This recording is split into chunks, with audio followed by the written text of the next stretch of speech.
We speak with hundreds of businesses every week who are looking to hire freelancers. And so we thought we'd put a video together to help freelancers understand what it is that clients are looking for and to increase your chances of landing paid work on the Freelancer Club site. So, in this video, we're going to take a look at a job that is looking for a photographer, but really this is applicable for any discipline, regardless of the job. Let's dive in and take a look. So tip number one is to read the brief carefully. Too many members we see scan this section, click apply, and paste in a templated answer that they've prepared. Many businesses recognize this. It doesn't feel very tailored or personal, and often they do not end up getting the job. The other thing is we can often find tips within the description that can help us when we apply.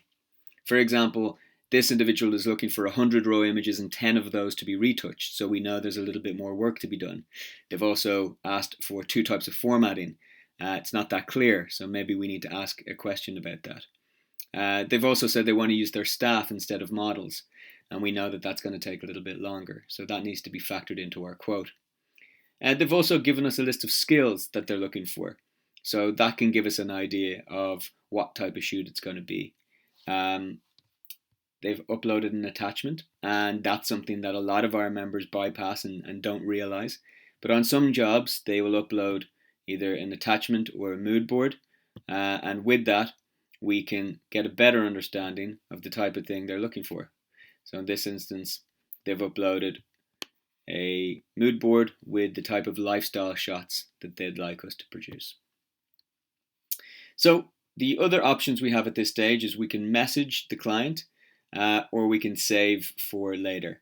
Now, if I message at this stage, I won't be able to message again, and that's to protect the client from getting spammed.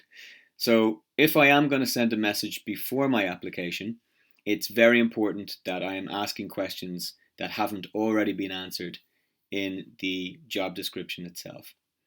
So for this instance, what I'm going to do is not send them a message, but I'm going to apply and put my message into the application in the hope that I can start progressing a conversation and get a little bit closer to getting hired.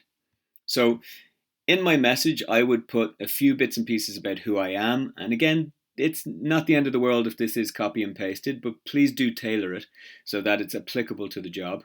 I would talk about the type of style that I can produce, and I would answer any questions that they have presented in the description.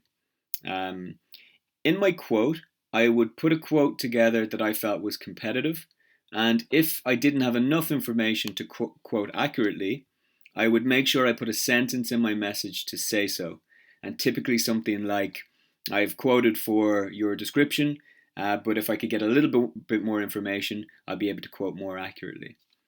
The client here has also asked questions that I have to answer to be able to apply, and so I'll put in the answers quick and clear as they'll see these in this same format. So, do I have experience? Yes. Do I have portfolio lighting?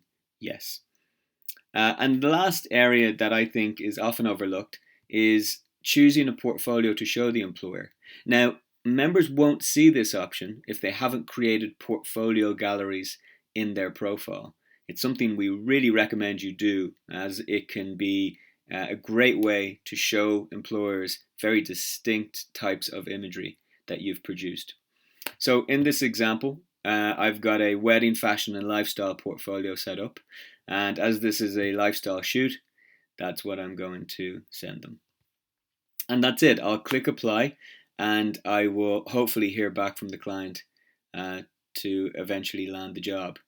The only other tip I would give at this stage is to try and continually move the conversation forward. In the past, some no-nos for us, we've seen people put very sparse profiles together and just put their website link into the message in the hope that the client will click it and then get in touch with them. They're coming to us predominantly because they want to speed up the process of hiring a freelancer. And if they're getting asked to go to other websites or social media channels to look at other work, it's just more time and effort for the client. So often they are applicants that get moved into the rejected list. Aside from that, do ask questions in the message. It's always good to ask at least one.